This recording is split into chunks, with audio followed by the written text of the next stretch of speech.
Hi, and welcome. You're listening to the X22 Report. My name is Dave, and this is episode 1873, and today's date is May 21st, 2019, and the title of the episode is IMF Begins to Panic, and then this just happened.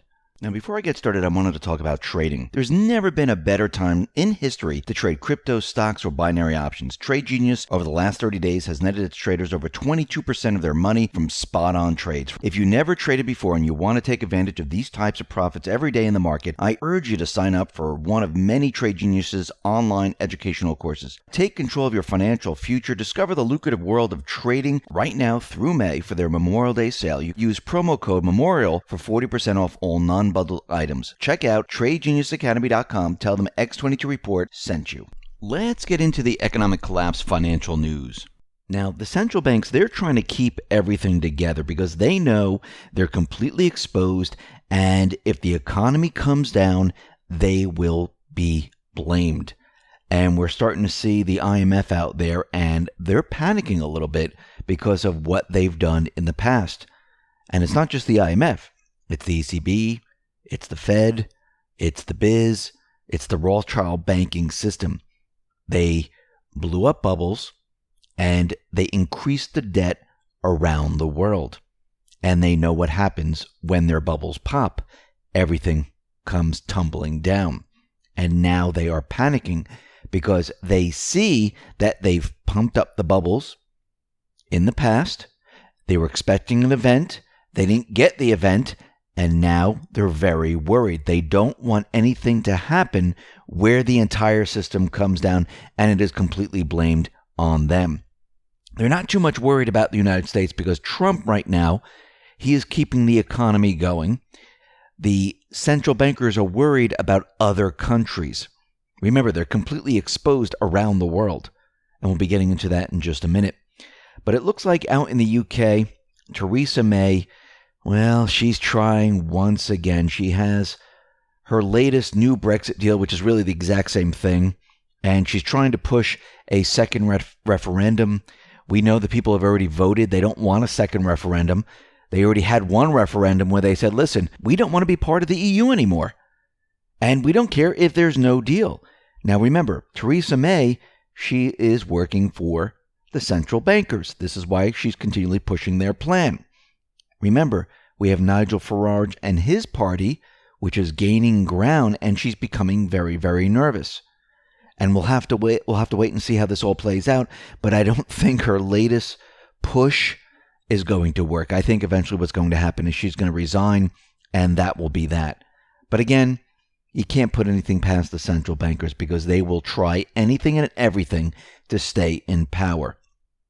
Now, we were just talking about how the central banks, how they are panicking right now. And we know out in Canada, the housing bubbles are something that we've never seen before. They're twice as large as the United States housing bubble. If you look at Vancouver, Toronto, and many other areas within Canada, it is absolutely horrific. And we're starting to see these bubbles deflate a little bit. And the IMF is out there, and they're urging Canada not to change anything. Why? Because they're afraid the bubbles are going to pop. The IMF says it would be ill-advised to stimulate activity in the housing sector. They don't want Canada pumping up the bubbles or doing anything to the housing market because they're very nervous about what is going to happen here. And we know that if the bubble does pop in Canada, everyone's going to be looking at the central bank. Who blew them up? The central banks. Who popped them? Well, the central banks are in control of the economy. Who do we turn to? We turn towards the central bank.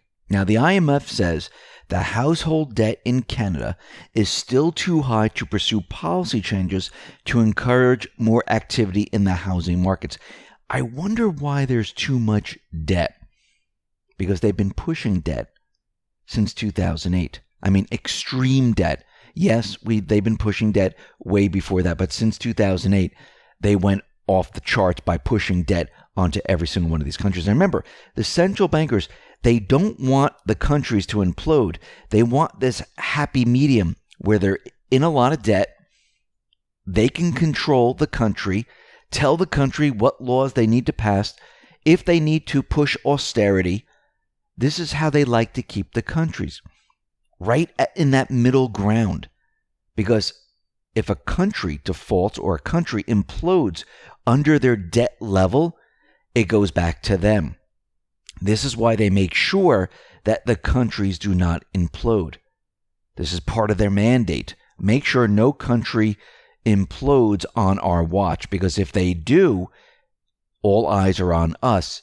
We want to keep them at this point where they can't do better, they can't do worse. They're right in the center and we control them. This is how they keep control. Now, here in the United States, the housing market is really not doing well. When we look at existing home sales, they have been tumbling year over year for 14 months in a row. Now, remember, everything that we're talking about, Canada, the IMF, the housing market here in the United States, this is all a central bank economy. This is not Trump's economy. It's not any other leader's economy. These are the central bank economies that are imploding on themselves.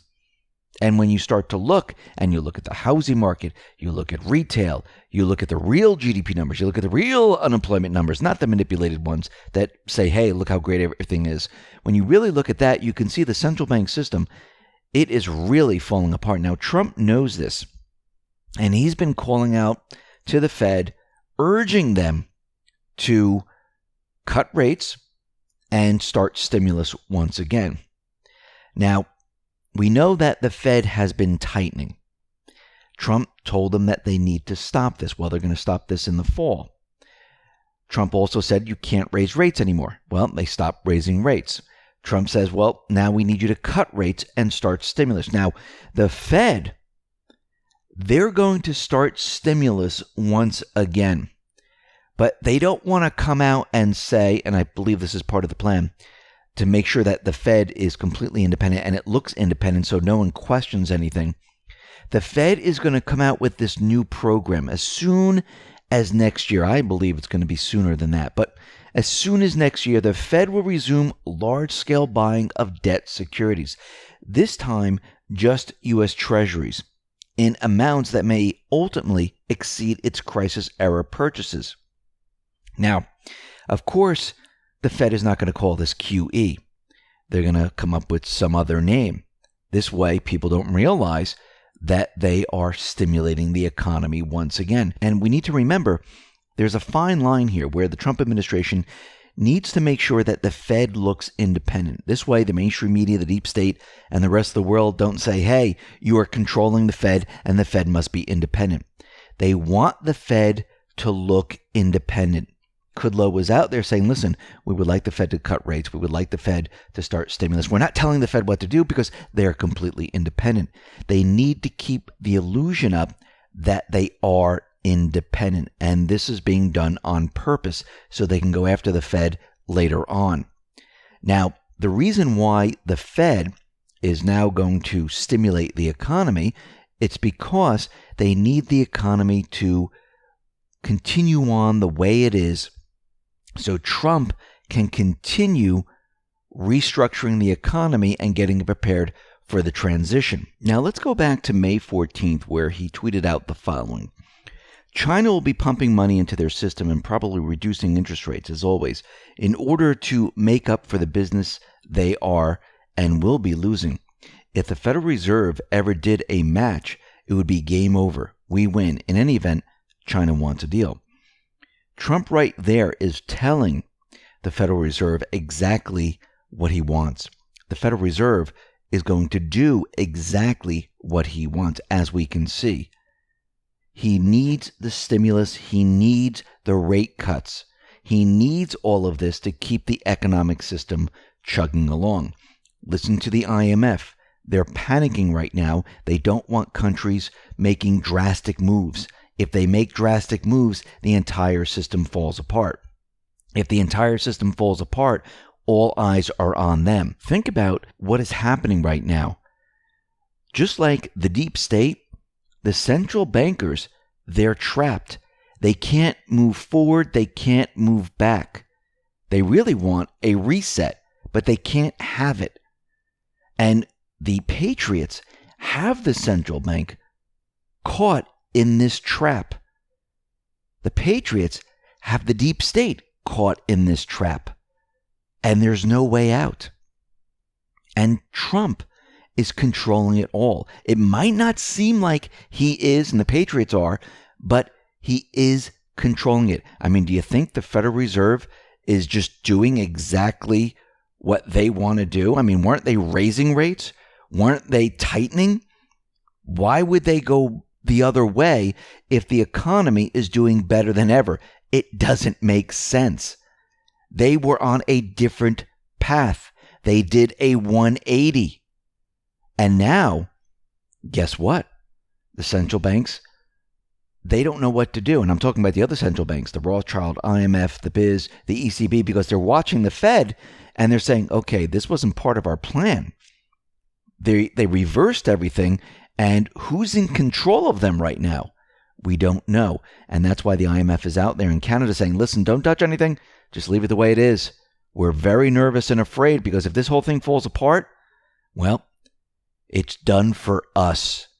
And you can see how much control the patriots really have. And they're going to use this to their advantage. Because as soon as the 2020 elections are over and Trump wins, well, it's game over for the central bank system. Listen, everyone, thanks a lot for listening. Be well, be safe, and especially be prepared. Thanks a lot.